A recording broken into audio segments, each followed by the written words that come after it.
Шолом алейхем. Агут Йонтов.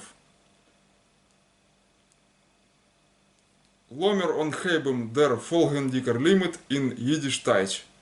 Limit Erster 20 Borechabo. Ich hoff as ihr hot gut gelernt die letzte Limudim. Behind mir well lernen aza abteilen. Здравствуйте! Приглашаю вас на идиш урок языка Yiddish Deutsch, урок 21. Надеюсь, что вы хорошо выучили последние уроки, достаточно хорошо. Вот. В этом уроке мы будем рассматривать такие части и составляющие. Рассмотрим, значит, 5 тем из вот этого алфбейса. Остальные, значит, 5 страниц. Вот будем по 5 теперь идти, а не по 4. Рассмотрим грамматику. У нас тут краткая и полная форма прилагательных. Значит, в табличном виде будем рассматривать уже полностью все прилагательные. Вот я таблицу покажу. Вот, то есть это у нас было в тот раз, ну да, вы помните, то есть это общеобозревательное такое, вот, а это уже будет в этот раз, то есть таблица будет уже, ой-ой-ой.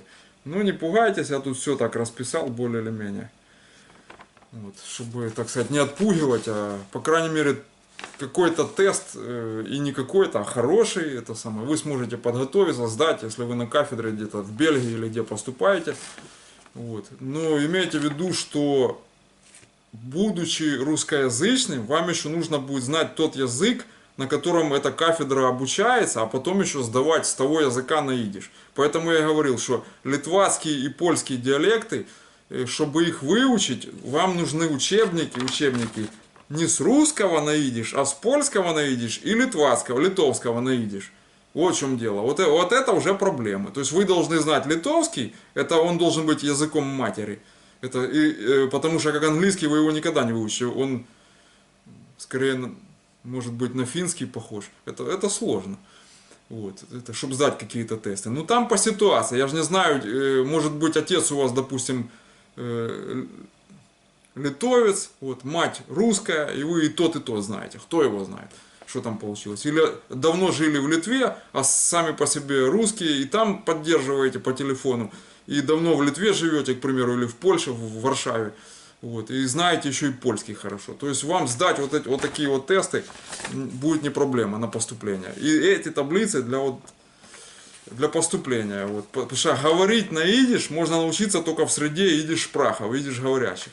Вот, а тогда вы вот эти окончания, которые здесь в таблице, будете произносить, как я сейчас говорю на русском, не задумываясь, без проблем. Это вот так вот. То есть будет вот такая таблица. Она у нас называется Adjective Beigung. Это склонение прилагательных. Вот. Потом будет текст вот из этой книги. Вы ее уже знаете хорошо. Вот. Будет текст. Значит, и будет еще стихотворение, которое я там обещал. Значит, уроки теперь редкие, потому что заметно, значительно, для меня во всяком случае, поднялась цена на электроэнергию. Вот. В войну никакой жалости к населению никто не испытывает. Значит, но я не хочу сейчас в политику уходить, это не формат этого урока. Вот. Продолжают вытворять, что хотят. Бессовестно абсолютно. Без учета, так сказать. Повременить можно было, денег где-то одолжить. У японцев, например, кабелей тех же напросить. Не, зачем?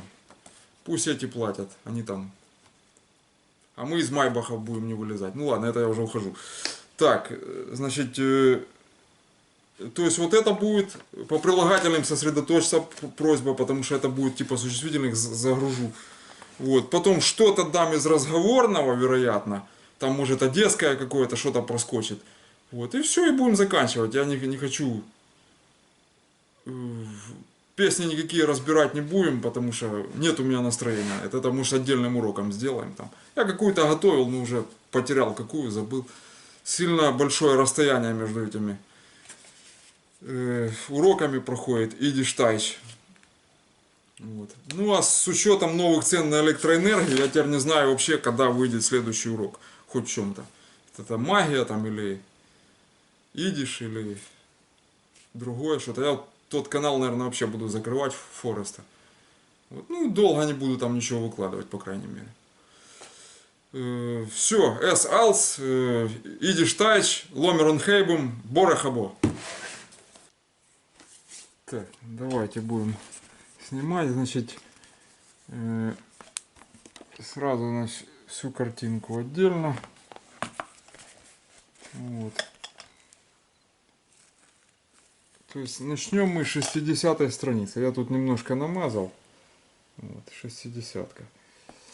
То есть, когда вы чернильной ручкой работаете, нельзя, чтобы рукава были мокрые. Тогда вот такое вот будет. Что-то написали, рукавом размазали. Вот. То есть, понятно, что тут сейчас будут дай відповідь на запитання. Вот. И вот изображен стол, значит, и там предметы стола и, значит, Ингелых, ну, мальчишка ест что-то. Что-то ему там графин поставили. Вот. Наверное, водочки налили. Граненый стаканчик. Этот художник был еще тот, скажем так, ходок. Пацану взять графин с водкой поставить. Ну, наверное, там вода, ну, это обычно такое для водки ставили. Шариков хлестал хорошо с него. Так. Ладно, значит, у нас юмор закончился, давайте к серьезному. Значит, что у нас получается? Значит, дайте відповідь на запитання, так? Что у нас тут получается? Будем карандашом показывать. Вот это что-то прозрачное сильно такое. Так, я надеюсь, там видно что-то будет. Вот карандаш хороший. Запытание, значит, первое. Wo liegt der Messer? То есть, где liegt лежит? Почему тес в конце? Вот, я написал, потому что это R, это он. Вот. R. Значит, то есть, где лежит нож? Der Messer, именно конкретно этот нож, здесь определенный артикль стоит. То есть, der Messer, мы смотрим на рисунок. Вот он, Мессер, вот он. Вот, лихт, можно было афен, тут лангернун. Вот, ну, можно и аф, это, вы помните, что в вестерн-идише аф читается, а пишется как ойф. Смотрите, его не прочитайте как ойф, бо это будет колхоз. Это самое, сразу все потилицю зачухают. Вместо того, чтобы відповідь на запитання давать.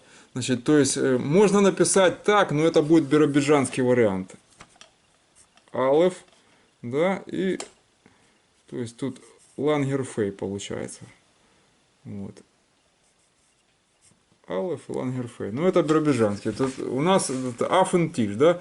Значит, что тут еще есть такое? Тут есть такое, как шпайс. Шпайс это стол, в смысле меню, что у тебя на столе. Какой у тебя стол, это в смысле диет питания. Что ты ешь? Это врач могут спросить. Это шпайс. Стол в смысле столового стола. Еды, меню. Вот это шпайс. То есть, а когда предмет мебельный, то это тиш будет стол. Вот, чтобы вы знали, так, значит, в чем здесь разница. Вот. Дальше что у нас тут идет? У нас тут идет митвоз, чем эсен, мир, суп. Значит, с чем едим мы суп? Значит, какой получается? То есть, mit was essen mir суп. Вот это суп, вот это вот, в действительности будет, правильно сказать, зуб. Вот я тут напишу. Зуб. Вот. Почему? Потому что суп это в разговорном таком, на улице можно крикнуть там все, но литературное зуб считается. Зуб. Вот. Пей в конце. Вот. Не бейс, а пей. Ну, поскольку они суп спросили, это уличное такое, то мир эссен, то есть мы едим суп, я так и ответил, мид с лефл, с ложкой. Дальше, митвос эссен мир флеш, с чем едим мы мясо. То есть мир эссен флеш, мид бройд, с хлебом едим. Вот это, значит, дальше, хосту лип шварцен бройд. То есть любишь ли ты черный хлеб? Обратите внимание, шварцен, окончание прилагательное. Какой? Черный, да, и хлеб. То есть пока мы их не проходили, таблицу окончания прилагательных, но тут вы засеките это, что тут лангернун в конце. Дальше. То есть любишь ли ты черный хлеб? Йо, да. Это, если было бы нет, было бы нейн. Вот, не люблю. Это их лип Шварценбройд. Это их нит кейн лип Шварценбройд. Да, это нейн, их это и нет, я не люблю черный хлеб. Вот. Это нейн, это нет, йо, это да. Вот, запомните это. Тут можно было бы нейн написать. Вот.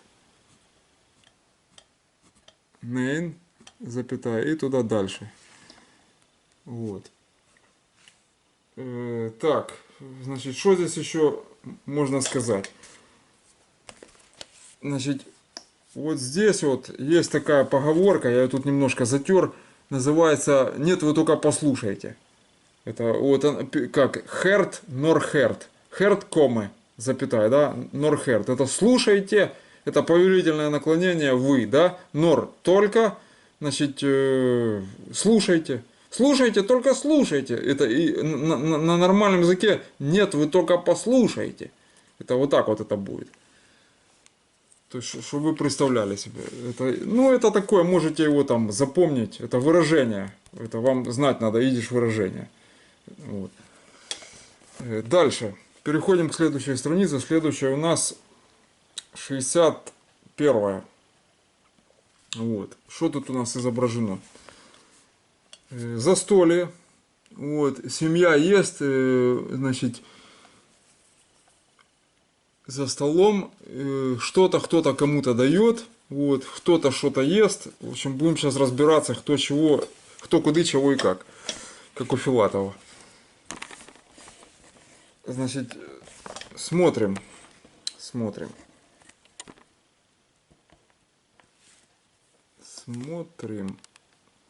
значит, что у нас тут? Их эс фун а теллер.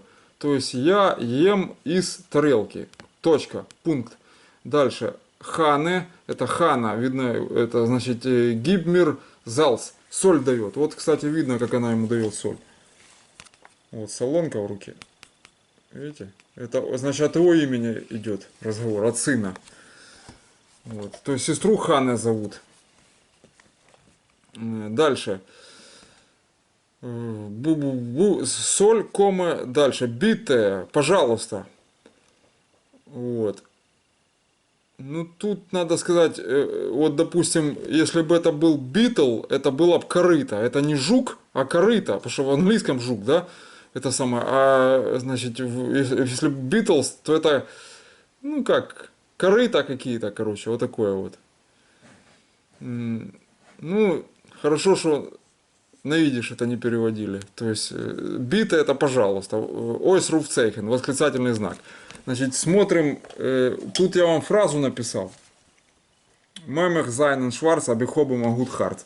Это мемех, да, эрайнгейн, значит, фрехцейхен, вопросительный знак. То есть, это можно войти. Мемех эрайнгейн. Мэя и камин, да, на английском. Мэмэ харайнген.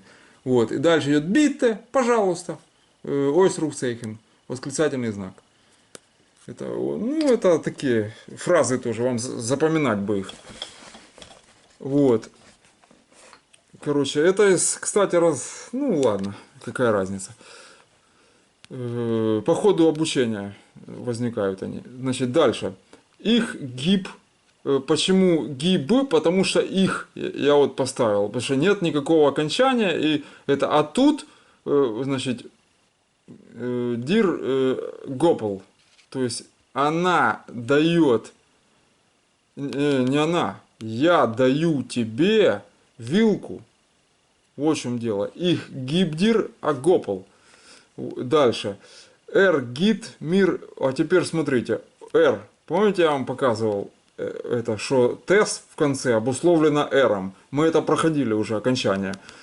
В каких-то там в первых уроках в начале. Р гид мир а мессер. То есть он дает мне, значит, нож. Дальше. Ойб, если штендик всегда вилсту хотеть зайн быть гезунд здоровым уншейн и красивым, ду ты эс дем фриштик, ты ешь дем это кого что, напоминаю, потому что здесь существительное стоит, это падежные дела. Вот. Завтрак, значит, еден мол алайн, один раз сам. Это, ну, еден мол, это, ну, каждый раз можно вот так вот, как каждый раз перевести. Значит, еден мол алейн, это алейн это сам. Вот запомните вот это вот алейн, потому что еден это такое, тут едер каждый можно, но они еден поставили, как еден автрит, это на каждом шагу, вот, получается. А тут еден мол, это каждый раз алейн, сам. Вот такое вот. Дальше. Цетейл дем. Цетейл это отделить. То есть, ну, делить это вармес. Вармес это обед. Твой, дайн, да. Овен, броид, гиб это комы. То есть подели свой обед. Или делишь. Вот, делишь дем вармес, обед, и дальше, запятая, дайн, твой овен броид, это ужин. Здесь они дефис поставили, в реальности дефиса никакого нет, это одно слово цельное, овен броид. Дальше, гиб, оп, дайн, find. Ну, это отдаешь, оп, это от, оп, гиб надо было сделать, вот это вот сюда перенести, вот так вот. То есть оп-гип сделать, но они гип-оп, ну какая разница, для первого класса сойдет, можно и так сказать. Это, то есть ужин отдаешь твоему, тут они find написали, но это биробиджанский какой-то неизвестный, видишь, это враг будет find, вот тут вместо теса далит идет, я вот написал здесь, вот чтобы видно было, то есть find, вот, и так никто не говорит уже давно. Это Eastern Yiddish, восточный. На вестерне говорят сойне. Сойне это арамейский.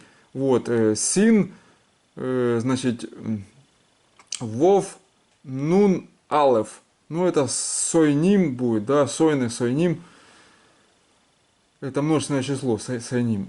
Враги. То есть сойне это на арамейском будет. Вот это вот find, это зря они сюда втулили. Ну ладно, учебник, так сказать. Вот, теперь пройдемся. Вармес это обед, но это обед с точки зрения еды. Вот застукали за столом, о, так ты обедаешь, у тебя обед, да. Но если обед с точки зрения работы и рабочего расписания, то это получается митик. Я вот тут написал, вот он, это митик, да. Вот, der митик, ну это множественное число через дефис митикс. Вот, и есть еще такое понятие, как обеденный перерыв. Это митик, значит, что называется? Иберайс. Вот это обеденный перерыв. Дальше. Ну, овенбройд целиком дос овенбройд. Это захлых мин. Захлых рмин. Вот так вот правильно. Значит, дальше. Дос, ну, вармес это обед, тоже захлых. Вармесн, да, обеды. Так, ну, в общем, с этой страницей понятно. Переворачиваем дальше.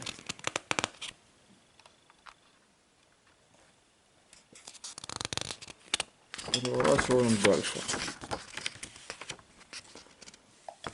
Так, дальше у нас страничка идет 62.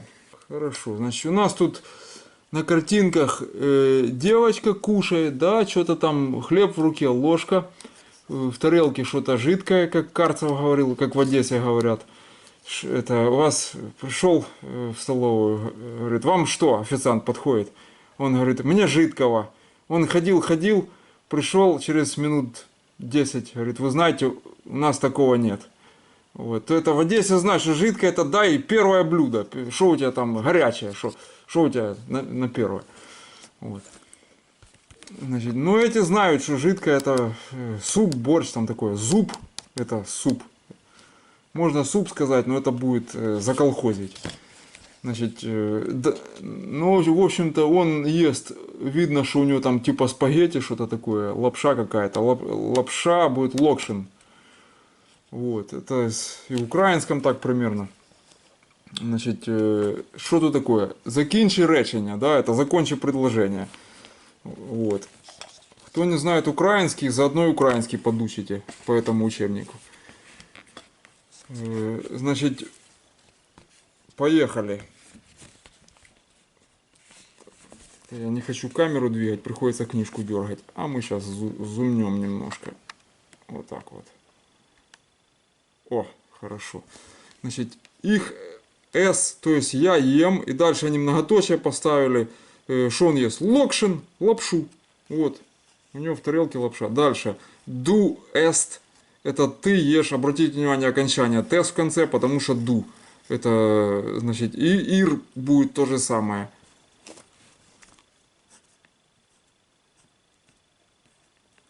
То же самое ир будет. Вот. Алеф, ют и рейш. Так, дальше. Du est зуб. Вот тут я правильно написал, потому что вариантов здесь других не предоставлялось. Здесь сразу литературные надо употреблять. Иначе поймут, что вы какой-то, в общем, не хочу я ругаться. Вот. Дальше. Мир эсен, то есть мы едим бутерброды. Это почему? Потому что вот они на картинке у нас. Вот что они едят у нас? Вон целая тарелка бутербродов. Бутерброден. Вот. Множественное число. Бутерброден. Мир эфен. Мы едим бутерброды. Все. Дальше, что тут? Фаргеденк ди вертер. То есть это запомните, значит, или запомни слова дивертер. Да. Значит, что они тут предлагают запомнить? Ну, давайте я подниму. Так. Оуэн Бройд. Через дефис написали. Это неправильно, ну пусть будет. Это догадаться можно. Дальше. Цетейлен. Разделю. Ну, это как делить не математически, а как бы... Ну, в общем, понятно. Разделять. Значит, олень сам, вот это запомните, оно часто встречается, это полезное будет запоминание. Дальше, ворох, find, ну Т это неправильно, елки-шпалки, ну ладно, зачеркнем его. Дальше, черный, шварцер, обратите внимание на, ну Шварц можно просто написать, он и так будет Шварц, черный. Вот. Просто это окончание там немножко по смыслу предложения не втюхали. Ну, можно и Шварц. Мемех зайнен Шварц, аби хобем агут харц. Это у кого есть... Ну, можно быть черным, вот так вот, абихобом, лишь бы иметь хорошее сердце. То есть, неважно, у какого цвета кожи ты, ну, главное, чтобы человек хороший был. Так, дальше что тут? Бройд, хлеб, да? Дальше. фриштик, снеданок. То есть это завтрак. Это броид, это хлеб. Дальше. Это завтрак и обід вармес. Вот это запомнить надо. Это можно митик использовать, но это штатная бухгалтерская будет терминология, митик. А это просто обед как еда. Вот такое. Так, кстати, сойное, я вам сказал, где-то здесь было. Вот. Сойное, занести в словарь гебраизмов, это обязательно. Вот оно. Сойное и сойним множественное число, это враги. Враг, враги. В тетрадку с гебраизмами. Это значимое слово, но попадаться будет в тексте, в переводах, там везде. Так, поехали дальше. Страница следующая какая у нас? 68-я. Так, что у нас там такое? Мир, дружба, жвачка. Флаг. В общем, сейчас будем... Что имеется в виду? Так. Значит, поехали. Значит, Биробиджан. Пункт. Точка. Что у нас тут есть? Биробиджан is in der Jiddischer Autonomer Gegend. Биробиджан есть в, в еврейской автономной области. Вот так вот. Потому что in они использовали. Вот так вот. Дальше. Dort wohnen nicht nur Jiden. То есть Дорт это там, вы помните, уже переводили, где-то встречалось. Воинен живут не только евреи, пункт, точка, а зой аф унзер, что это такое? Украины. То есть так же, как и на нашей Украине, Андера и другие Гегент и в других, другие Гегентен районы войны для проживания. Значит, в других районах проживания, кроме Украины. Значит, сах, вот это гебраизм занести в словарь. Это, то есть тут самех и лангерхоф. Вот. Вот это вот зеленое занести в словарь гебраизмов. Вот это сах, это на биробиджанском, через алеф они написали. То есть это Eastern Yiddish. Это колхоз. Сразу пойму, что вы из Биробиджана. Зачем вам, чтобы поняли, откуда вы? Выражайтесь международными, значит, значениями. То есть на арамейском. А сах, значит, что это такое? Андеры, много других, фелкер, много другого народа, фун из фаршейдене, из многообразных национальностей. Националитетен. То есть фаршейдене, националитетен. И из многообразия национальностей. Значит, ин Биробиджан. Что у нас такое? Гейт Аройс. Вот это гейт Аройс, это выходит. Это Аройс, это наружу, а гейт это идти. То есть идет наружу, она же выходит. Плохого ничего не думайте. Значит, Йидише Цайтунг. Еврейская газета. Это не то, что вы подумали. Значит, Биробиджанер Штерн. Обратите внимание на окончание. Биробиджанская звезда. То есть Штерн будет Дер Штерн. Это он. У них, тут это во всем идише. Это не только в Биробиджане, короче. Вот. Дер Штерн это звезда. Потому что там есть еще лоб Штерн. Вот. Там по-другому будет. Там Ди, по-моему, получается. Да. Вайблых. А здесь Менлех. То есть, поэтому окончание вы еще не проходили, но будем сегодня проходить. Загружу вас по полной программе, потому что давно не было уроков. Вот, так что готовьтесь на грамматику, на прилагательные. Так, Биробиджанер Штерн. Дальше. Штерн, кстати, здесь уместно будет сказать, что Штерн Зеерай, Штерн Зеерай, это астрология. Вот это запомните. Это Зер это пророк, это или ясновидец, это вот. А Штерн это звездное видение, это астрология, вот так вот, ясное видение. Это Штерн Зерай получается. То есть это астрология, вы должны знать, как будет. Дальше. Дорт издо. Издо это есть. Ну, до это вообще это здесь. Вот. А тут получается дорт это там. То есть там есть издо. Да, вот это фразу целиком запомните. Что вот это есть. Там есть. А идишер театр, еврейский театр. Этот пункт, точка. Ди идише киндер, еврейские дети. Lernen sich обучаются или учатся in die jüdische Schulen. Шулн, множественное число, в школах еврейских. Это обратите внимание на окончание прилагательного.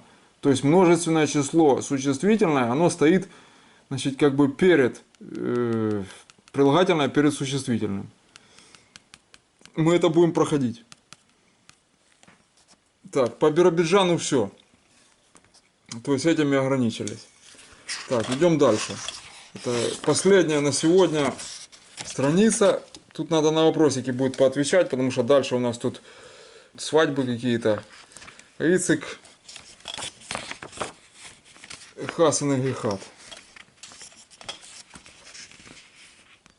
Это Ицик женится, да? Ну, это текст, конечно, другой, я шучу. Так, здесь у нас вопросы по школе. По школе. Ученики бегут куда-то. Вот. Значит, смотрим.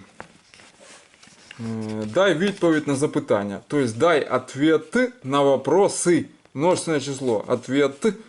Можно было дай відповіді. Ответы на запитання. Они відповідь написали. Это неправильно. То есть и в украинском тут есть к чему прицепиться. Дальше. ВОЗ. Ну это с точки зрения редактирования. Это пробный, я напоминаю. Пробный учебник. Значит, ВОЗ gefindt sich in der jüdischer Autonomer Gegend. Gefindt это азме зукт, gefindt кто ищет, тот находит. Gefindt это находить. Так вот тут ВОЗ, что gefindt sich, находится sich, да? Это in der jüdischer, в еврейской, автономной Gegend, район, область. Вот это. Дальше вопрос. Фрехцейхен, да, вопросительный знак. Дальше. Ну и ответ сразу. Der Stadt, город Биробиджан. Это можно сказать in der jüdischer Autonomer Gegend gefindt sich der Stadt Биробиджан.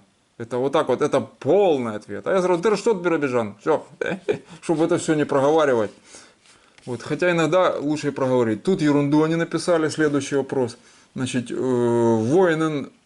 Это не читаем, это чушь собачья. Значит, Дорт, Нор, Иден. Значит, живут там только евреи? Вопрос. Фрехцейхен.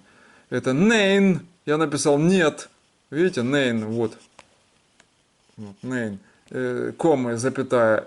Ун, сах. Вот это гебраизм. Ун, сах. Андре, фелкер. И много другого, нет, запятая, и много другого народу. Вот. То есть, можно было сказать, нейн, нит кейн, нор иден. Вот так вот.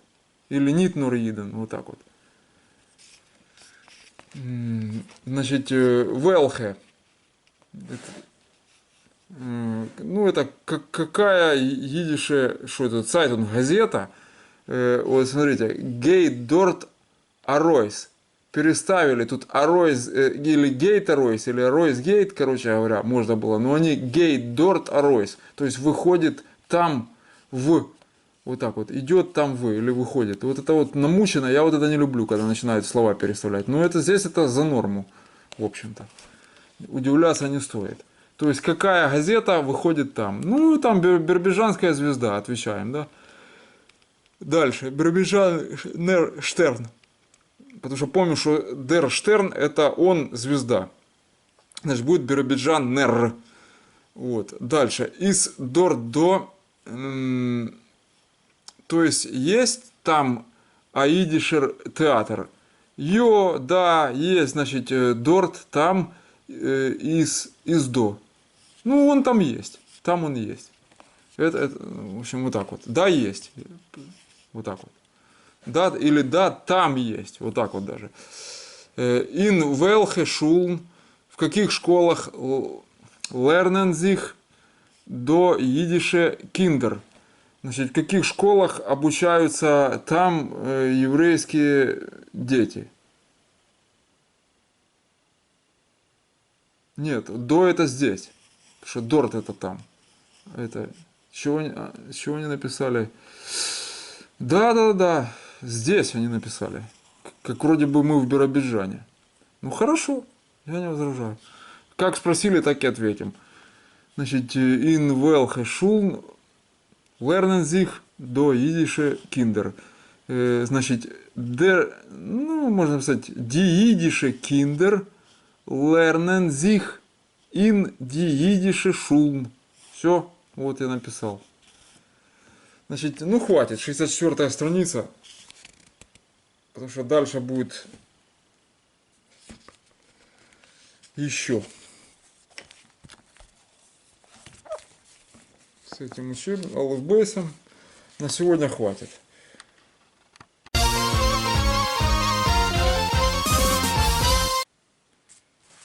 Так, я сейчас, в общем, дам список. Ну, как обычно на листике, да. Тут мы проходили в прошлый раз краткую и полную форму прилагательных. Вот она. Вот.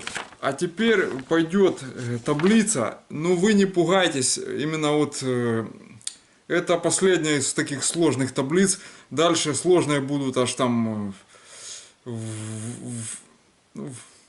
демодальные глаголы пойдут, временные всякие, значит, вещи по временам раскладки. Вот. Но вот это, там таблицы будут не сильно сложные. Это, хотя все относительно, знаете, как говорят. Вот. То есть похоже на существительное, вот, по падежам разложенное, значит, что это значит, я сейчас все это расскажу. Учить, ну, это вот не надо будет вот на запоминание. Значит, а что надо уловить окончание примерно, когда это надо выучить?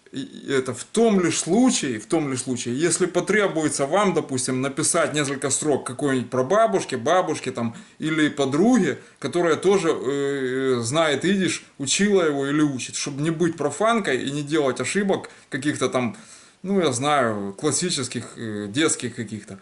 Вот. Для этого существуют вот эти вот таблицы. Это и по существительным, и по притяжательным местоимениям, и по вот этим вот adjectiven Beigung. Это, значит, падежи в прилагательных.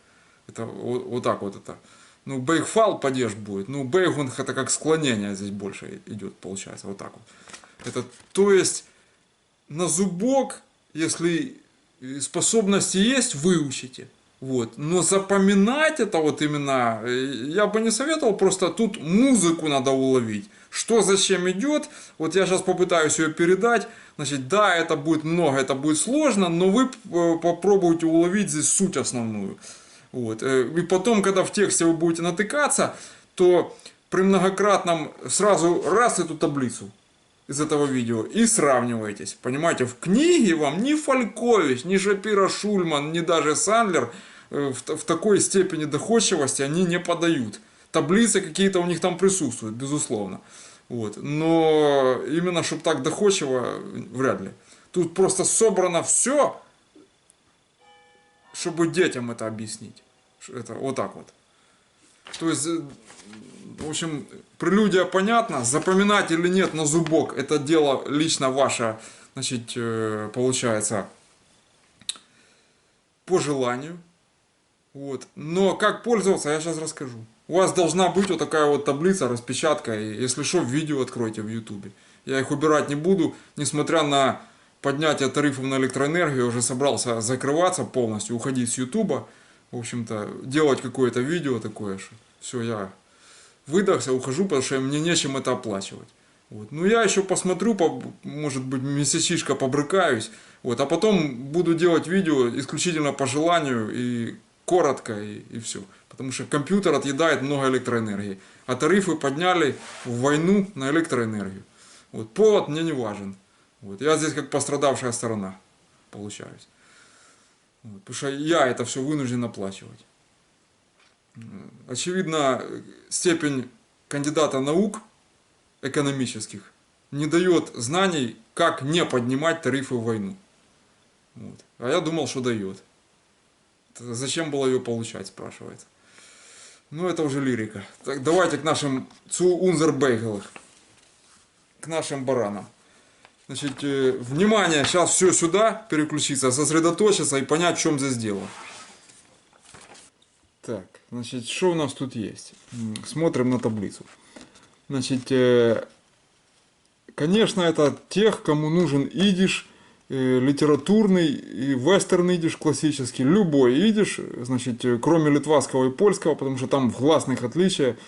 Вот, вместо гунт они хинт говорят, вместо собака гунт будет, они хинт. Вот, ну и так далее, в общем-то. Почему они его любят? Потому что весь фольклор перенаписан на польско-литвацком диалекте, там где гласные в словах искажены от ашкеназской, скажем так, от ашкеназской платформы. Это Touch платформа, которая. Вот они от нее довольно далеко отошли. Это. И тогда, наверное, каким-то цинусом считалось в те времена отходить. Чем дальше ты отошел, тем круче ты как-то разговариваешь. Это как в блатном получается. Чем больше ты нагораживаешь всякой ереси, то это, вот, и слов непонятных, тем блатнее ты считаешься. Вот, может быть, тогда такие тенденции были в те времена, и они отходили все дальше и дальше от литературной классики, пока в 1939 году не собралось в Вильно, значит, в еврейском институте конгресс не произошел, всемирный, и не приняли единый стандарт идиша. Вот. И по этому стандарту вы здесь учитесь, я напоминаю. То есть отходить от него, это дело уже лично ваше. Это если вы там, допустим, поете или что-то еще, вы должны понимать, как оно на самом деле должно быть. Вот как оно должно быть. Итак, значит, adjective бейгунг, значит, эйнсол, это единственное число.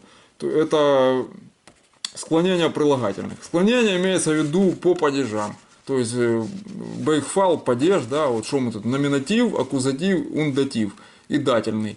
Значит, я тут подписал, значит, это у нас кто что, именительный, да, дальше винительный кого что и дательный кому чему. То есть никаких тут мид-пропозиций, датив, там нету, значит, нету тут притяжательного падежа.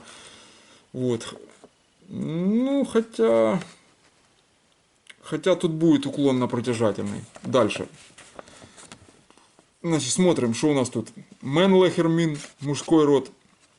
Значит, МР я поставил, видите? На это ориентируйтесь. Значит, и Вайблехермин, женский род. Вот. Сразу вы, а что вот это такое? Вот, звездочка. Ну, хорошо, что вы ее заметили. Это уже прогресс. Вот. Это. И запомните, что она тут есть. Пока. Вот. Теперь смотрим, значит. Номинатив. Кто что? Значит, тут сразу в таблице под мужским родом и под женским даны как определенный артикль, так и неопределенный. Вот, чтобы не было всяких там вопросов левых там и прочих чересчур много. То есть оба артикля даны. То есть и дер, и а получается как кто что у нас гутерман. Да, это хороший человек. То есть а или дер гутерман. Вот, дальше. Кого что? Или просто кого? Значит, дем, видите, уже измененное идет. Это и в существительных также. А гутен, видите, окончание. То есть не р, вот это что было, а лангернун уже. Не айн рейш, а лангернун. Дальше ман, то есть кого? Это хорошего человека. Дальше. И дем, а гутенман кому чему. То есть это одинаково вот это вот оно и показано. Видите?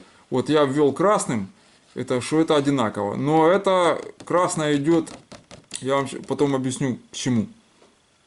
Значит, потом объясню. Значит, смотрите. Пока что засеките, что в мужском дательный и винительный, значит, у нас получается одинаковое. Так, теперь женский рассмотрим. Значит, Вайблахермин. Ди или А, значит, Гуте, Фрой. Это ман я не мог поставить, потому что это мужской род. Здесь Фрой, это женский род, существительное женского рода. Обратите внимание, вот это прилагательное, вот это существительное. Вот. То есть это столбик женского рода, поэтому здесь все должно соответствовать. Ди женского рода или множественного числа, помним, определенный артикль. А это неопределенный, вот. Значит, Гуте, видите, рейш исчезла, рейш, это мужское рейш, а осталось, вот, забегая вперед, я скажу, что это же айн, это же окончание во множественном числе, но это пока что, это сильно я опережаю. Значит, ди, а, гуте, фрой, то есть, можно ди сказать, как гуте, фрой, можно а, гуте, фрой, оно в предложениях и так будет попадаться. То есть, то же самое, кого? Хорошую женщину. И дальше. Кому чему хороший дер. Видите? И здесь дер. Вот в мужском, да? И здесь дер. Вот. А гутер фрой.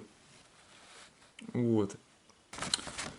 Так, тут теперь разграничение пошло. И, ну, с этой понятно. Значит, тут тоже вы заметили, что стоят две звездочки. То есть, тут звездочка. Так, где же она у нас? Значит, и тут звездочка. Дальше. Захлахермин. Значит, Захлахермин это средний род. Вот, СР я написал. Тут не видно ничего, приглядываться. Через камеру лучше не смотреть. Дальше. Бейкфал. Опять падеж. И тут таблица пошла, интересно. Смотрите. Один столбец с определенным артиклем, это вот, обязательно здесь будет. То есть неопределенного уже здесь нету в среднем роде, получается. И прилагательное перед средним родом, и прилагательное после среднего рода. Вот так вот. То есть тут варианты уже появились другие. Понимаете, здесь не так все просто. То есть средний род, он заковыристый, короче говоря. Усложняйся здесь пошел. Вот. Но ничего страшного. Опять, кто что, кого что и кому чему. Здесь все просто. Номинатив, аккузатив, индатив. Вот дальше. Дос. Значит, гуте, кинд. Дос, помните, захлых, да, средний род. Вот, гуте, кинд. Вот. И оно, вы вспоминаете, на что похоже? Похоже на вот это вот, на женское, да. Вот. То есть, и смотрите, что тут тоже красным обведено. Дальше. Значит, дальше. Дос, гуте, кинд. Это винительный будет. И дальше. Дем, гутен, кинд. Вот, то есть dem guten Kind это кому чему похоже на вот это вот, на dem guten Mann, да, вот так вот похоже. Вот, значит, покажу, и звездочку тут засекли, вот, помимо тех звездочек, что были здесь, вот, знаете. То есть звездочки не везде, можно немножко обрадоваться. Дальше, наперед. А шейн, да, прилагательное перед средним родом. То есть имеется в виду перед существительным среднего рода. Это, поэтому я написал перед средним родом. Это что же это существительное, то это и так понятно. Значит, субстатив, да. А шейн, вот тут вот уже идет, видите? Это получается, здесь не может быть определенного артикля. Вот. Тут уже только неопределенный. Вот так вот. А шейнкинд, потому что оно идет перед. И тут идет краткая форма. Вот это я немножко наперед забежал. То есть ашейнкинд, ашейнкинд, ашейнкинд. Вот. Определенный артикль, и вся вот эта вот имеет краткую форму. Почему? Потому что ни одного окончания после шейн прилагательного, это красивый ребенок, вот, нету. Дальше. Теперь прилагательное после существительного среднего рода. То есть тут два раза идет неопределенный артикль, свободный я его называю, а Kind, а Goods. Дальше, а Kind, а Goods, а Kind, а Goods. То есть в среднем тут все просто, да, вот если вот это самех окончание у нас получается, вот, мы его вводим, вот, ну красного здесь ничего нету, просто это запомнить надо. Вот. Тут запомнить что стоит после, что стоит перед. То есть это два разных столбца. Вот что вам надо понять. Значит, этот столбец простой. Вот. Вы скажете, а чем он от этого отличается? А потому что тут есть определенный артикль, тут указывают конкретно, что этот хороший ребенок, да? Но это же ребенок среднего рода, поэтому тут вот появляется окончание. А если сказать какой-то красивый ребенок, то никакого окончания не будет. Здесь краткая форма. Уже вот так вот. Вот. Но тут вот есть, видите, и после существительного оно стоит. Вот. Это здесь, в этих моментах, все было перед существительным. Вот. Теперь смотрим, с таблицами понятно. То есть, я думаю, что вы... Сложного тут ничего нету. Пока. Значит, смотрим. Вот это вот что такое. Вот идем, я фигурную скобку поставил. Идем по стрелке. И вот смотрим. Это ряд примеров у нас здесь образовывается. Видите, я зеленой чертой подвел. Вот по вот этой стрелке ряд примеров. Значит, у нас получится до штейт, это здесь стоит, а шейн, видите, я поставил прочерк, что никакого окончания нету, точно так же, как и в этих столбцах. Kind. Это примеры по вот этому столбцу. Значит, то есть здесь стоит красивый ребенок. Дальше. Их the, это я, need, Кейн, Шейн, build. Я не вижу красивую картину. Вот так вот. Дальше. Их Энфер, я отвечаю Дайн, Шейн, Кин, твоему красивому ребенку. Значит, а вот тут смотрите, кому чему, казалось бы, да, можно дательное, а можно чьему ребенку. То есть тут уже намек на притяжательное местоимение. Вот это чей, чья, чье, вот это все. То, что мы проходили на предыдущих уроках. То есть, почему, значит, вы скажете, а мы же там проходили что? Что стоит до того или что стоит после? Вот это вот, да, получается местоимение. Твоему. Вот, оно стоит перед существительным, поэтому не имеет падежного окончания. Если бы только было после, это Шейн, Кин, Дайне, то было бы Дайнер. Вот так вот, по таблице. То есть, значит, тут получается, даже я тут исправил, получается Дайнем. Вот так вот. Дайнем. Это, ну, это если вот оно стояло в конце предложения. Но этим все путать здесь не надо. Здесь написано тоже написано. Последовательность. То есть их Энфер, Дайн, Шейн, Кинт. Опять же, после Шейна ничего нету. Это почему? Потому что это вот этот вот столбец. Это Кинт среднего рода. Здесь средний род все путает. Потому что это, вот. Это, значит, понятно. То есть, если бы это в конец было бы Дайнем. Это по таблице притяжательных местоимений там склоняется. Это кому чему, да? Это чьему или кому чему? Так, значит, что у нас здесь? По вот это с определенным артиклем поставил скобку, пошли сюда. Значит, а тут интересно, значит, средний род определенный артикль. Написано, склоняется одинаково, что перед существительным, что после него. Вот. То есть, смотрите, здесь, в этой колонке, он стоит прилагательное перед существительным. Но если поставить это средний род оставляется, слово существительное, а это переходит после него, это, то будет точно то же окончание. Вот это вот правило здесь по этому столбцу, я его вывел сюда. Вот. Поэтому Ойструбцейхен, восклицательный знак поставил. Теперь смотрите, что добрались до звездочки наконец-то. Что это за звездочка? Здесь, оказывается, есть варианты окончаний. Значит, отдельно от этой таблицы. Вот. Но они завязаны с этой таблицей одновременно. Ну, давайте по порядку. Значит, первый вариант окончания, их всего два. То есть не пугайтесь, их там не 8, там, а всего 2. Значит, первый Айн Лангернун. Это тут шлёсмем получилось, да? Это вот, это Лангернун. Вот. когда это будет окончание? Если прилагательное оканчивается, значит, на это, ну любой род получается, если, и прилагательное оканчивается на мем. То есть это, допустим, крум, это кривой, да, крум. Вот. Дальше. Ну тут, кстати, окончание это одно, но варианта у него 3, допустим. Вот. То есть вот это вам запомнить надо. Значит, это все у Шапира Шульмана, это все туманно подано. Значит, я бы так сказал. Фальковича вообще не помню, чтобы это было. Значит, крум. Вот. Здесь шлос мем, но это же и мем, считаю. То есть это слово, оканчивающееся на м. Какая разница? Это в письме на шлос мем, а это мем. Вот. Дальше. Нагласный, то есть это фри, это ранний, да, получается, фри. И на дифтонг, это фрайс, свободный. Вот. Вот тогда, короче, если прилагательное оканчивается, знаете, то в склонениях будет у него n, АНН. То есть это будет крумен, фриен, да, и фраен. Вот так вот. Все-таки зависимо от падежей. Потому что тут получается как мужской род. Вот. Смотрите. Независимо, это я погорячился. Это зависимо.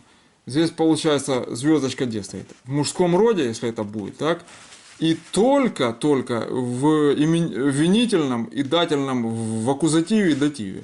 Вот. А в среднем роде только в дативе. Вот так вот. Такое окончание будет. Во всех остальных будет согласно этой таблице. Путано, да, путано. То есть пересматривайте эту таблицу, здесь подробно все расписано, пошагово. Вот. То есть встречаете слово, которое заканчивается на шлосмем, вот, на гласную или на дифтонг. Все, сразу у вас аларм, тревога должна срабатывать. Короче, что-то в окончаниях будет здесь изменяться. Вот. Я написал, что АНН, то есть или N просто будет. Значит, в этих случаях, где звездочка ставится. Второй вариант окончаний. Айн шлосмем будет. Не лангернун, а шлосмем. Значит, если прилагательное оканчивается, попадается вам прилагательное, которое оканчивается в изначальном варианте без изменения в падежах, в изначальном варианте, на нун, то есть это шейн, рейн, да, это чистый, красивый. Дальше будет рейнем, это кого или кому. Ну, это получается вот эти варианты. Вот. Кого или кому. Вот, звездочки. По вот этим вариантам оно идет. Так, и еще у нас тут остался один вариантик на дифтонг, если заканчивается. То есть наи, вот, получается. Но это интересно здесь. Здесь просто дифтонг, рейш дифтонг, да, вот любой. А тут именно нун плюс дифтонг. Вот в чем дело. То есть нун, я тут плюсик написал, не видно, вот он. Плюс дифтонг. То есть это, видите, най это новый, а наем это кого нового и кому новому. Есть Мустафа наем, да. Вот в афганском я не знаю, что оно значит. Вот, но в идиш это будет най новый, а наем это кого нового и кому новому наем. Вот. И тут получается геной. Гор геной это совсем точно. Вот. Это, геной это точный. То есть это получается ну, геноем. Вот. Это точного кого, да, и точному. Вот так вот. Дальше. Мерцол. Множественное число. Ну, здесь все просто. Во всех падежах множественного числа прилагательные имеют окончание айн. Это мы уже в притяжательных, по-моему, проходили. Вот. В общем, пересмотрите эти таблицы. Это правило, оно часто видишь и попадается. Вот. В грамматике. То есть просто айн. То есть множественное число мерцол нашли во всех, подчеркнуто, падежах. То есть не играет роли в каких, где, что, чего. Только множественное число, все, в прилагательном айн в конце. То есть будет Рей, не, шей, не, это как в женском роде фактически. Вот, ну, вот. Гу, те, да, здесь вот. Никаких дифтонгов, никаких ограничений. То есть вот это вот запомните. Так, ну с этой понятно. Что я еще хотел здесь показать. Значит, это предыдущее, то, что мы учили на том уроке. Значит, не пугаться, я тут добавлю. Что они тут пишут? В словарях идиш прилагательные, как правило, приводятся в полной форме именительного падежа. Это кто что, да, мужского рода. То есть это гутер, да, и шейнер. Это хороший, красивый. Он мужской род, именительный падеж. Иногда для выделения в предложении прилагательное ставится в конце, запятая, либо после существительного. То есть, если нужно выделить в идиш предложений, то прилагательное может в конце, либо после. Вот это надо было сначала вам сказать. То есть, и потом уже идут вот эти вот таблицы. Вот, чтобы вы понимали, почему здесь до среднего рода, после среднего рода. Вот такое вот. Вот, ну, это с целью выделения, допустим. И вот мустерн, да, мустерн, примеры. Значит, это все касаемо мужского и женского рода.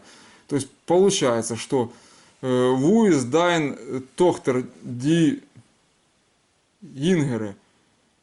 Это где твоя дочка die Jüngere? Это младшая. Да, младшая. Фрехцейхен. Вопрос. Дальше. Mein Sohn, коме. My älterer heißt Heim. Хайм. Heißt это именуется, и Хайм это имя.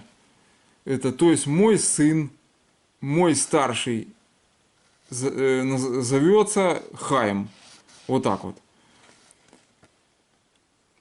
Это тут через запятую, это сложное предложение. Вот, допустим, иногда для выделения предложения прилагательное ставится в конце, либо после существительного. То есть, чтобы вы на примерах понимали, как это может где попадаться. Вот тут показано вот притяжательное местоимение, да, потом существительное, потом запятая, опять притяжательное местоимение и окончание элтерн какой, да, это элтерн старший, он, потому что зун это дер, а дизун это солнце, это она получается.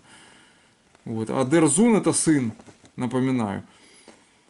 Так, и тут тоже тохтер, значит, получается субстатив, это существительное, да, и ин, г, ре, потому что ди, вот, но тохтер это женский род, вайблах, вот, поэтому окончание будет айн. И дальше уже идут вот эти вот таблицы, вот эти. Начинаем мы рассматривать. То есть я немножко тут нарушил порядок, как бы план на вас не подвел, сразу в бой, так сказать. Ну, ничего. То есть вот эти таблицы запомнить, разобраться в них, что зачем идет. То есть какие варианты, какие отклонения. Другого больше тут нагораживать ничего нельзя и никто не нагородит. Только вот это. Вот звездочка это варианты исключений. Ну, это такие отступления. Попадаются слова с такими окончаниями, оканчиваются на то, на то, на то, здесь на это, на это, на это. И вот такие с ними могут быть одно окончание, может быть второе окончание. Вот. Значит, это и эти падежи, связанные со звездочкой, будут согласно этой таблице. То есть это вот если существительное, допустим, при прилагательном. Ну, короче, под звездочку подходят они, вы поняли. То есть сложно это? Ну да, конечно, но это надо опыт и практика, значит, чтобы это все разобрать. Все, с таблицами с этими закончили, с грамматикой. Хватит.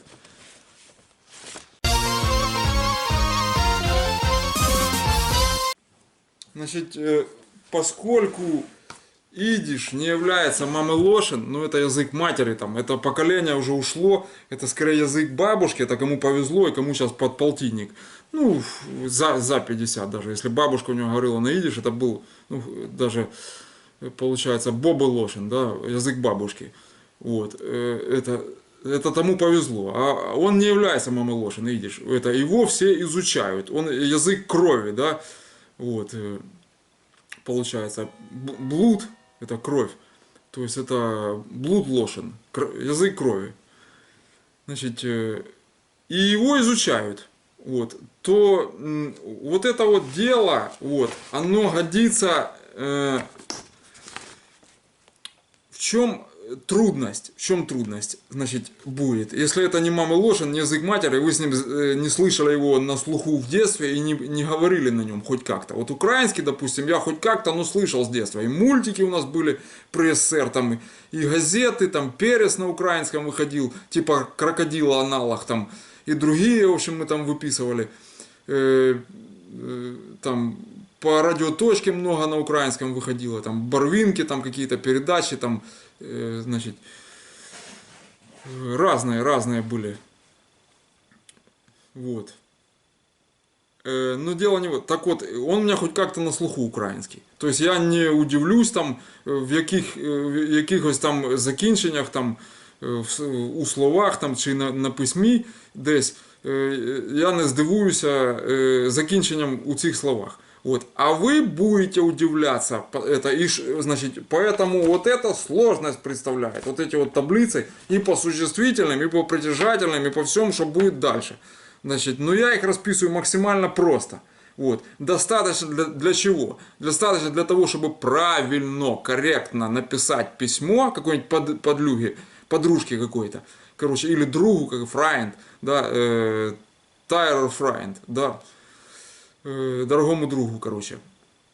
Значит, достаточно для этого. И достаточно, чтобы сдать тесты в каком-нибудь институте на поступление или на окончание курса. Это вот эти таблицы. Но говорить музыку надо уловить, понимаете? Это надо как бы с детства это слышать или вращаться в видишь среде. Только не с хасидами, потому что они половину звуков не выговаривают. Вы у них ничему не научитесь, это будет ужас. Короче, вот такое. И они слова переставляют, у них свой абсолютный диалект, он с религиозным завязан, с ложен-койдышем. Короче, это сложно, очень сложно. Это их, они сами себя только понимают. Их понять очень сложно. Поэтому вы скажете, а где что-то? Есть институты и в Канаде, и в США, и в Бельгии, и в Вильно. Вот это Вильнюс, короче говоря. Везде есть кафедры эти идиша, короче. И в зависимости от того, в Питере есть, по-моему, значит, там востоковедение, да, и кафедра там идиша, допустим. В Биробиджане что-то оставалось, я уже не помню, точно говорить не буду.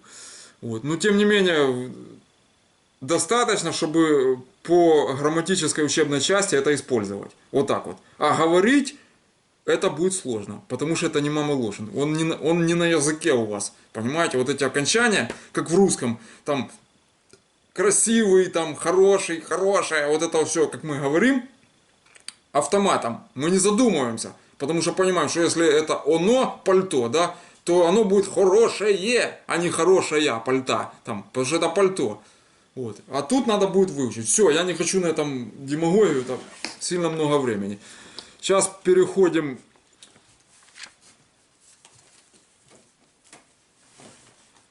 значит, фольклор мы отодвинули в сторону, к вот этому вот учебнику перейдем. Значит, будет, ну, грамматика это самое сложное, пожалуй, что могло быть. Вот. Здесь просто слов будет много.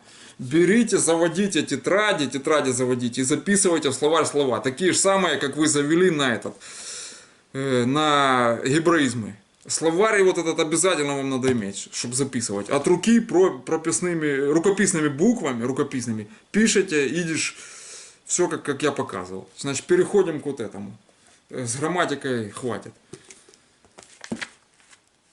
Я даже, честно говоря, не знаю, что я буду дальше давать по грамматике. И надо ли дальше давать, потому что дальше идет уже значительное усложнение с этих позиций.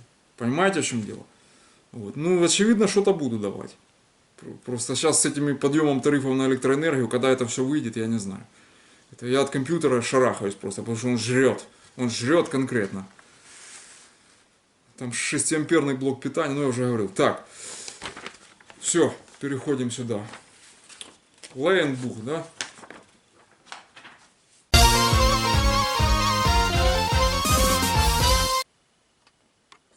Так, значит, смотрим. Вот это вот продолжение, вторая часть того текста, который у нас был в прошлый раз. Значит,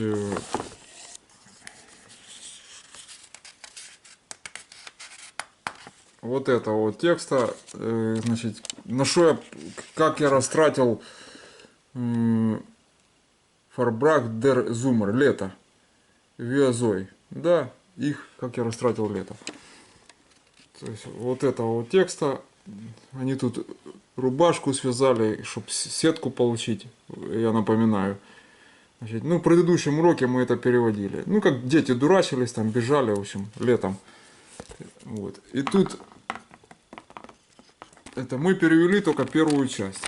Значит, у меня вот тут вот словарь вот лежит вместе с книгой.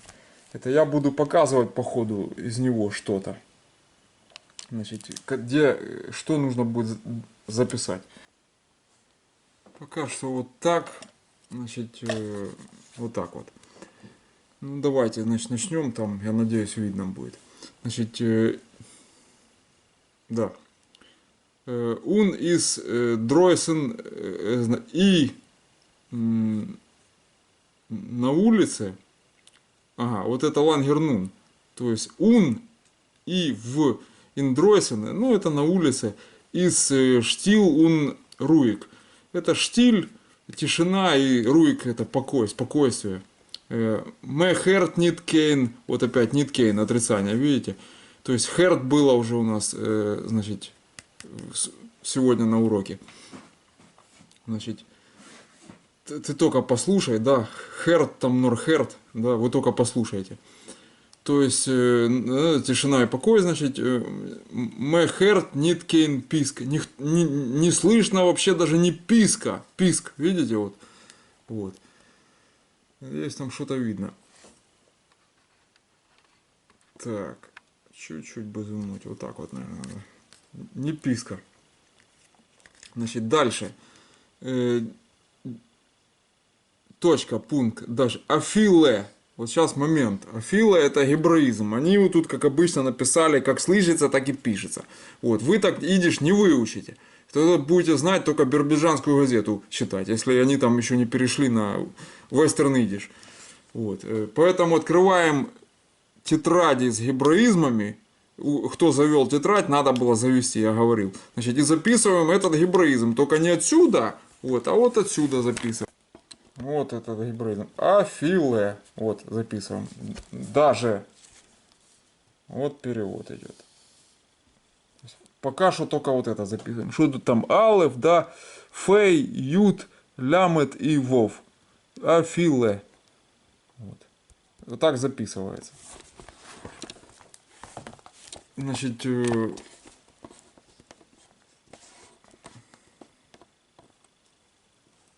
значит, афиле, это афиле с ударениями, вот.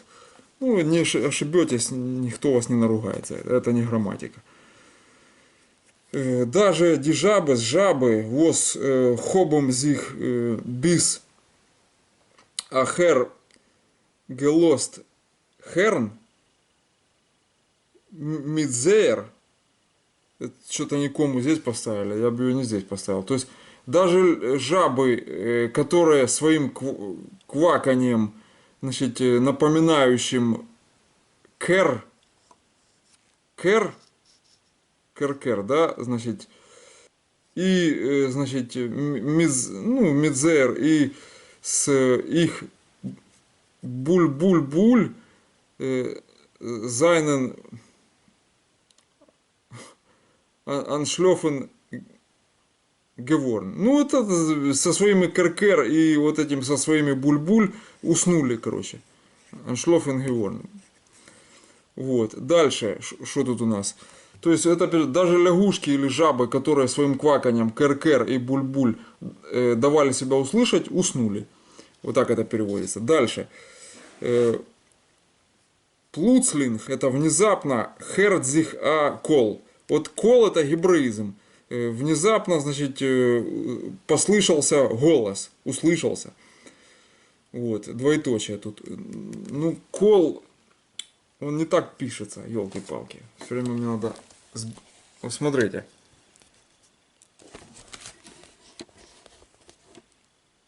Вот он получается. Доскол, видите? То есть это кув, да, это вов и лямет.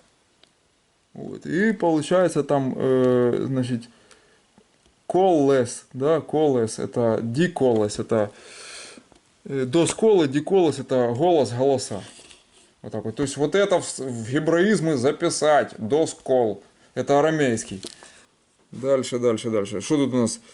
Гехапом, ойс руфцейхен. То есть это получается схватил, это прошедшее время, потому что приставка г идет и тест в конце.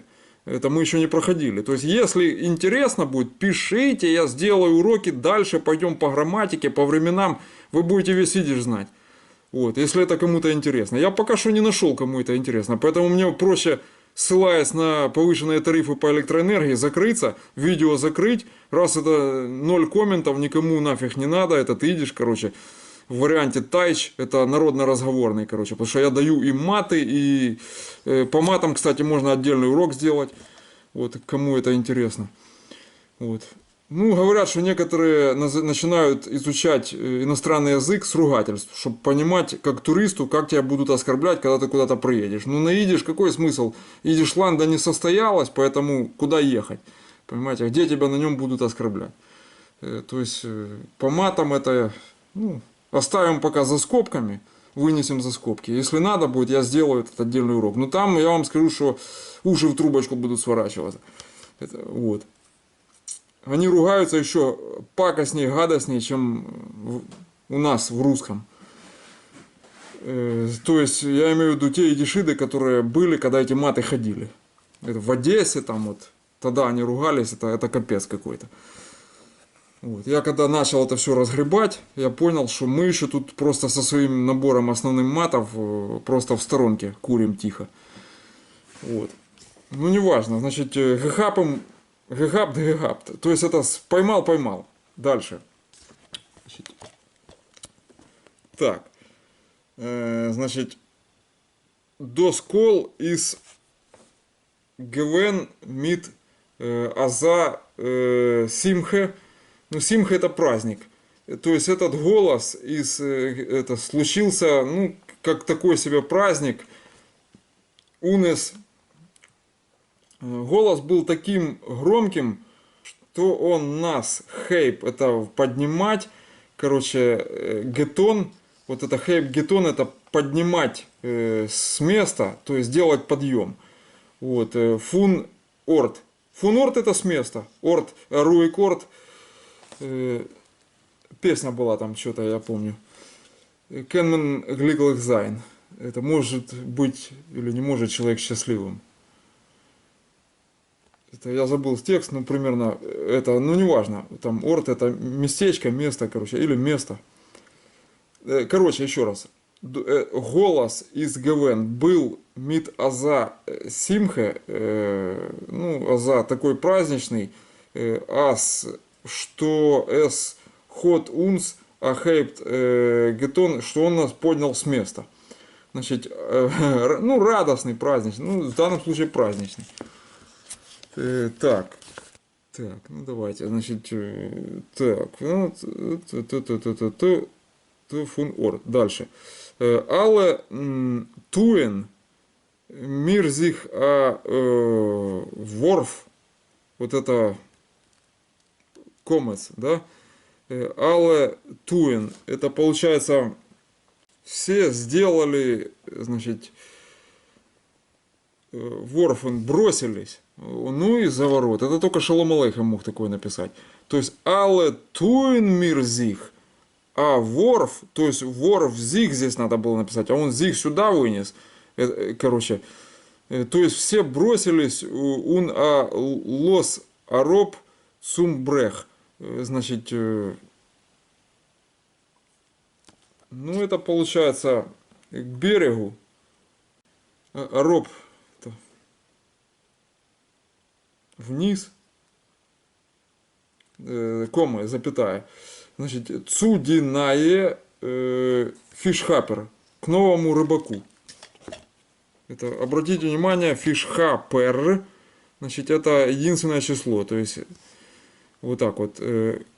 Кукен Эрайн, заглядываем Эрайн из дернец в сетку, Эрайн в нее и дерзейн, всматриваемся.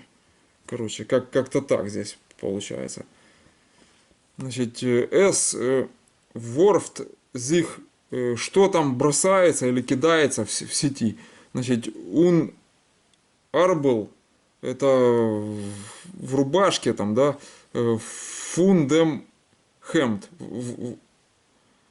из рукавов рубашки, вот так вот, короче. Ну, получается, арбл это из рубашки, хемд это же рубашка, а арбл рукава. Так, ну, значит, неважно, не будем. Значит, фиш, рыба, ой, срубцей, восклицательный знак. Вот, рыба, еще раз, значит, только это, вот, дальше. МС фиш, это правда рыба, МС это правда, это я уже где-то давал этот гебраизм, мы в прошлом уроке, по-моему, его записывали. Это БМС это взаправду, получается. Вот. Но это гебраизм тоже. Это он, где-то я его давал, по-моему, поэтому я не стал его давать опять. Значит, дальше. Правда рыба, значит, дальше. Зинген мир але, значит, танцен унтер. То есть это получается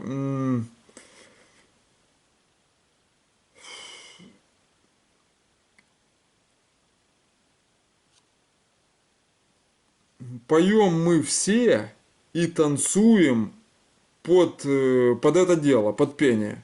Вот так вот. Значит, дальше. И значит, азой ви мир зинген танцен. И пока мы поем и танцуем, азес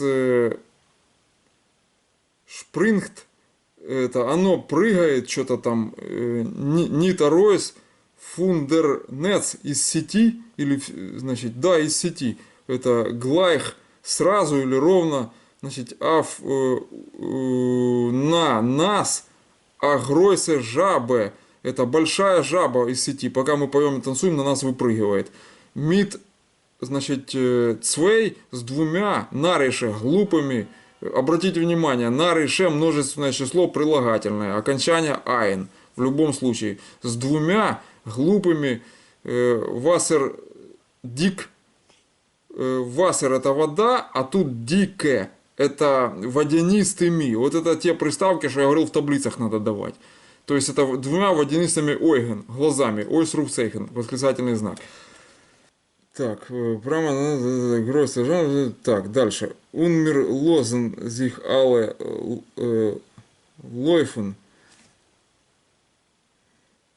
И мы пускаемся все бежать, хендум-фендум, короче, это трах-тебе-дох, что-то типа такое. Значит, мид гешрей с криками, с криком точнее, мид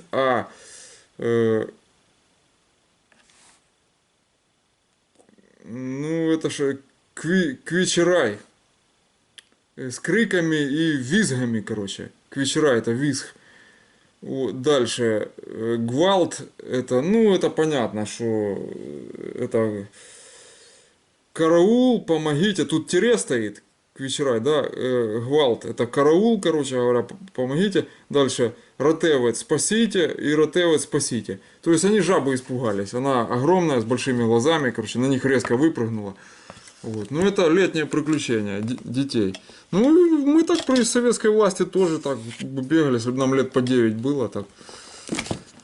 Вот. То есть это нормально тогда считалось, детские приключения на реке, на море. Но у них река. Вот. Так, давайте еще здесь, значит, что у нас получается. Значит, ди шрек, страх. Гевейнлех, значит, страх, значит, как обычно, лос зих ойс, это выходил со смехом, вот так вот, наружу выходил со смехом. Хевре. Ну, это компания, это гебраизм, я говорил уже. Это значит Хевре компания. Надо записать это. Вот это записать в тетрадь как гебраизм. Это компания. Вот. Ди Хевре. Так. Давайте дальше. Времени много уже.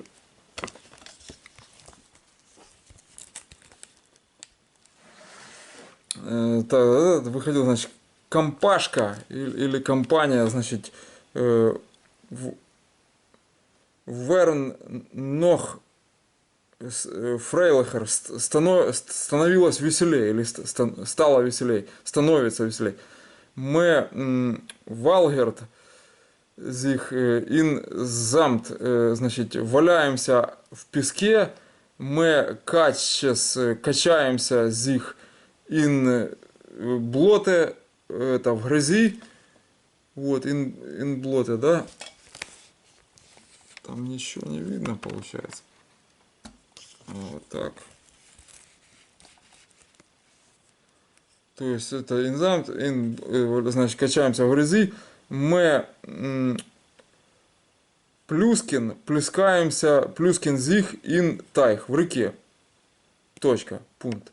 Дальше, досис, это как сайс считается, вот, но это досис.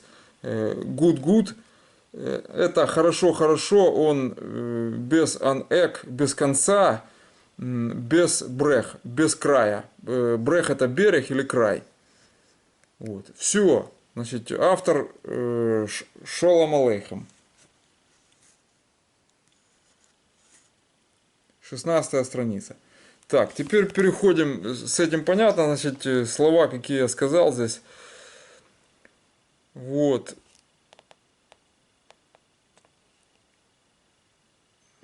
Ну, тут есть такая фраза, как, допустим, что тут можно сказать, поэтому это есть такая фраза, как в быту используется. Сколько лет, сколько зим. Это будет Шоин Ланг Зих Нит Гезен. Вот я ее тут напишу. Вот. Шоин Ланг Зих Нит Гезен.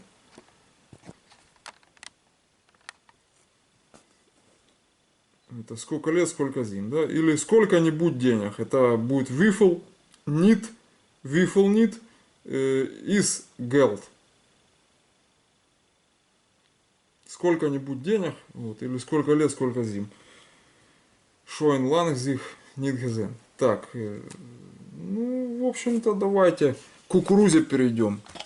Значит, тут у нас стишок, так сказать, такой.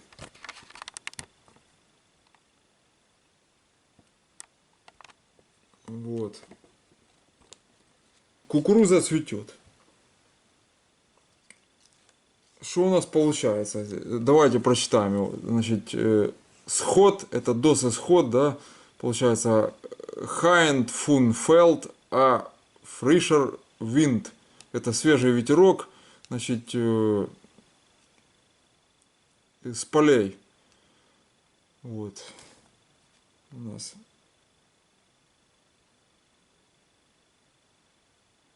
Дальше. Аф Хейсе Гасен Зих. Значит, это на раскаленных улицах или горячих улицах. Тут фарклибом зих это втираться, забиваться. То есть этот ветер втирается в раскаленные улицы. Или как пыль забивается. Вот фарклибом зих, у него там много значений. Дальше. Un nit gewusst. Gewusst это отвисен, прошедшее, от знать, прошедшее время. И не знают, где айх. Ву ойс. Значит, ну это айх, это вас или вам, в зависимости от падежа. Ву ойс ун штил габлибом. Это, я не знаю, где он перестанет. Вот так вот, если...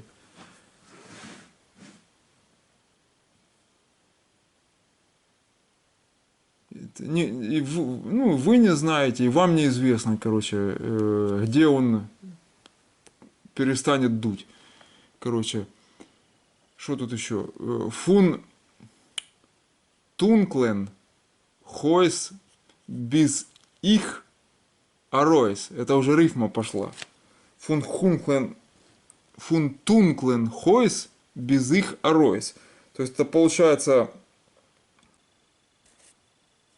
Так, фун тунклен хойс без их аройс. То есть из темного дома я выхожу, дем винт анкеген, это и, ну, этот ветерок, значит, навстречу онгекумен. Ну, он как бы приходит навстречу. Вот. Un das исход der Wind mich still und lind. Lind это нежно. То есть и этот ветерок, короче говоря, меня спокойно и нежно арум генумен. Арум генумен это обнимает. Вот. То есть я выхожу к нему, он меня нежно обнимает, мне навстречу там дальше. И хоп, цекушт зих митен винт.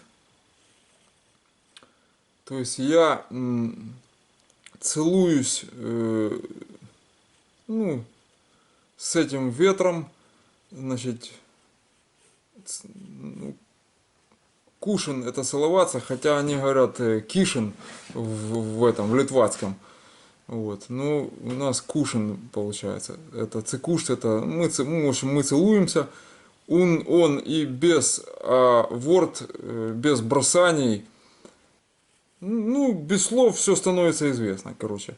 Воз тут аф фелдер,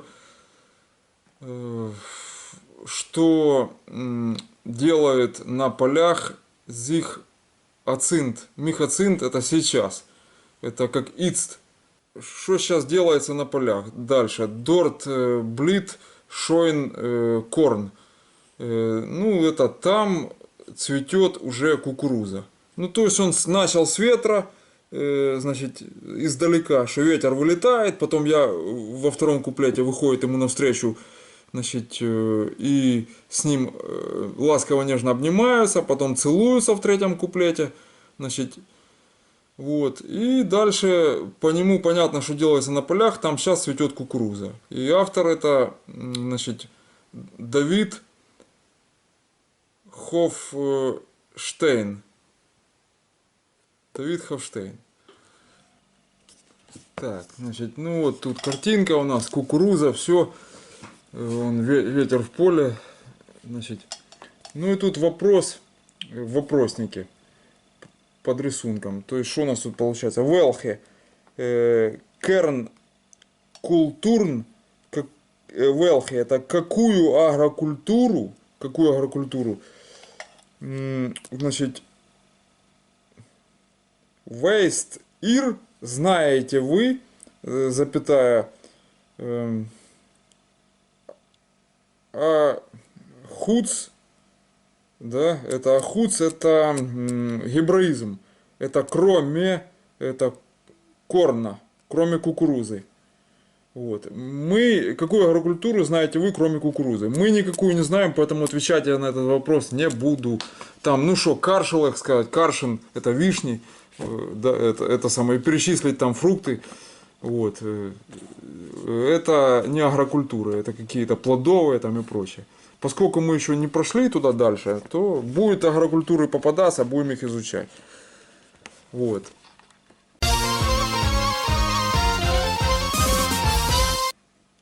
Что тут, значит, еще нужно сказать?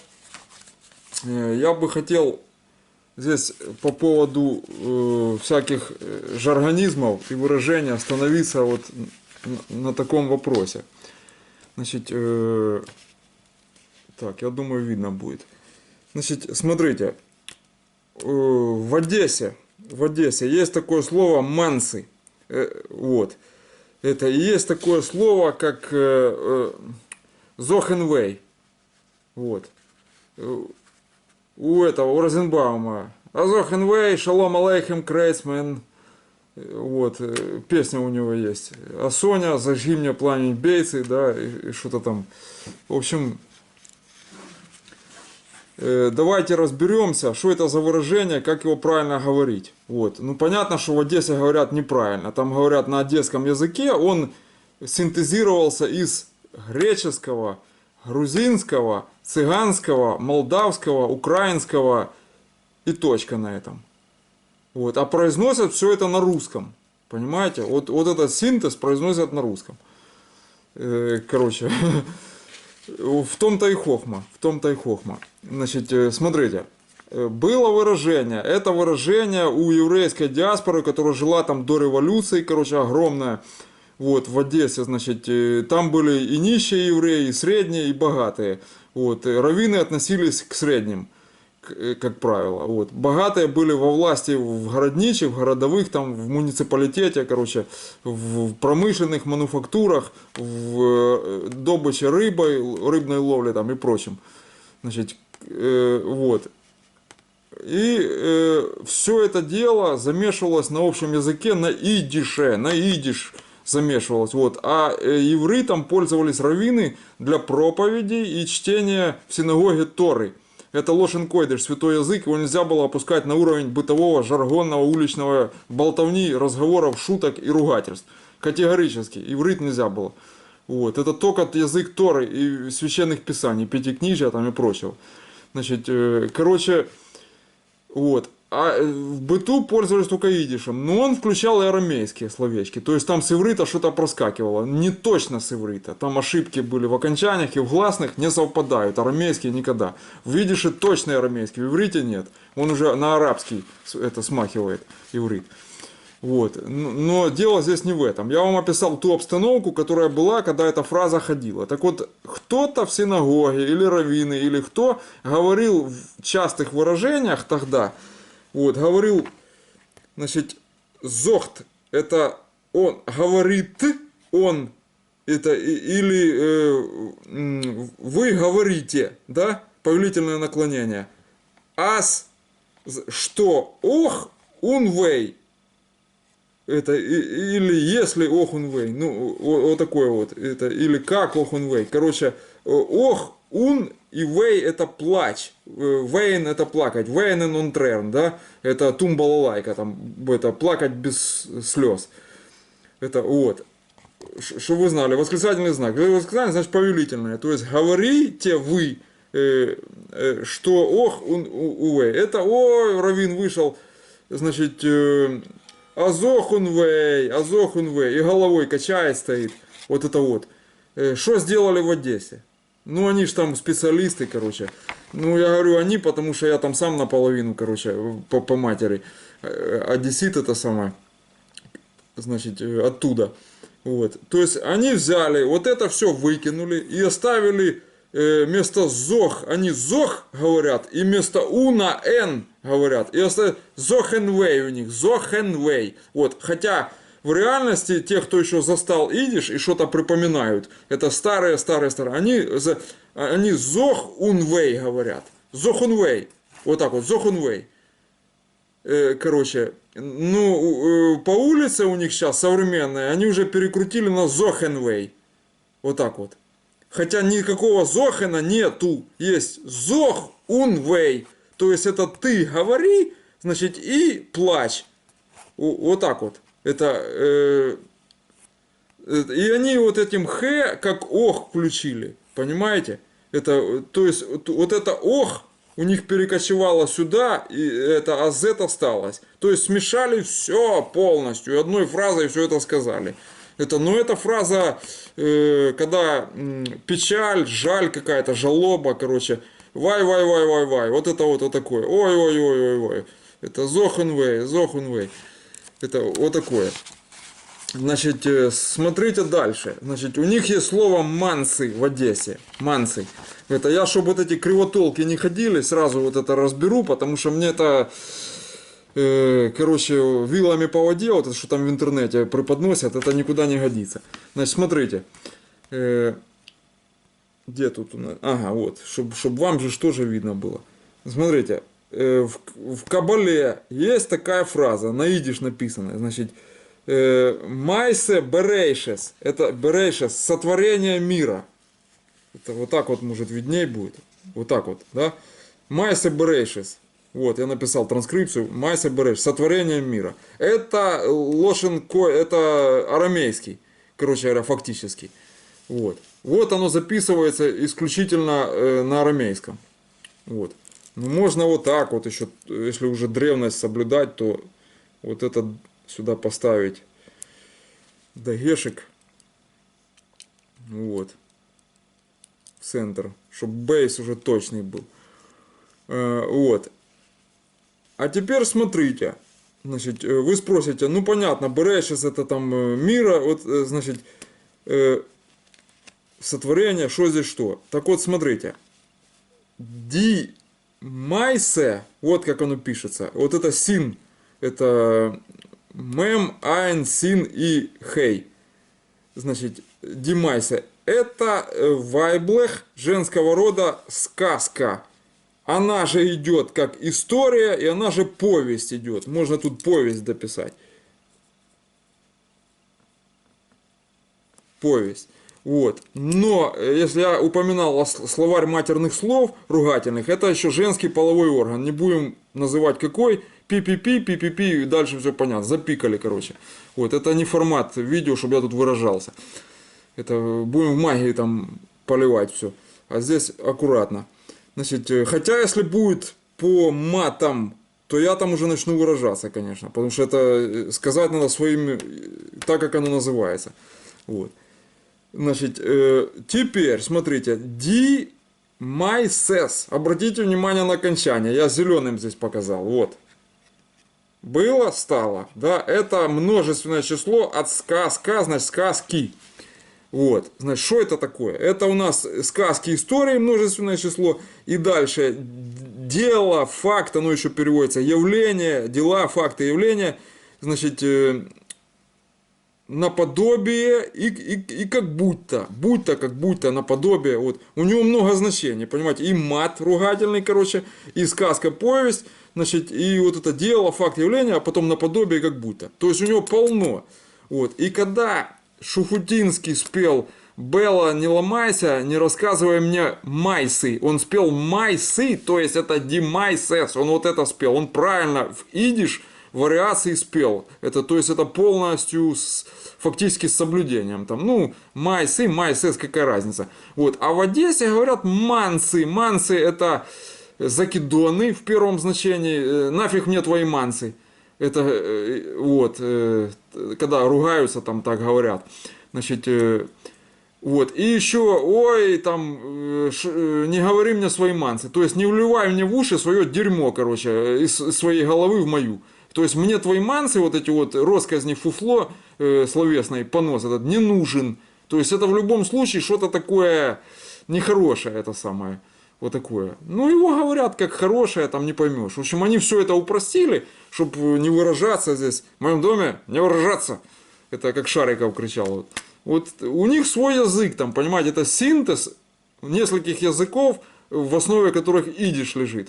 Это является одесский язык, который произносится на русском. Хотя на русском он только произносится. Вот. И эти словечки синтеза тех языков, что я назвал, греческий, там, грузинский, цыганский, молдавский, украинский. Вот это синтез в доминации идиша, короче говоря. Это полностью перемешанные слова, приставки, корни, короче, окончания. И в итоге что-то среднее там одесское получилось. Это куплеты Бубы Косторского. Вот так вот. Значит, но как правильно, и здесь правильно, и здесь. Я вам объяснил, что это фактически повесть, сказка, вот это вот все. Это, а что там одесситы? То есть, Белла, не ломайся, не рассказывай мне майсы. Майсы это сказки. Вот такое, вот что он ей сказал, если дословно брать. Все, на этом не останавливаемся. Это из такого бытового. Вот почему идиш нельзя было мешать с ивритом. Это и в то время, и сейчас, и вообще. Потому что на идиш шутят, ругаются, матерятся, матюкаются.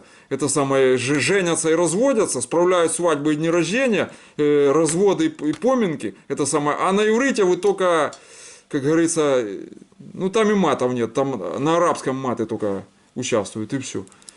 Вот. И анекдота рассказать никто не может нормального. Там ни юмора нет, ничего нет. На нем только пособия получать можно. Дотации там и прочее. Так, ну это уже мелочи. Значит, основное вы поняли.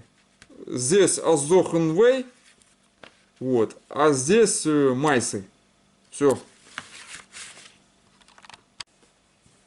Es als Limit geendigt. Danken für Aufmerksam.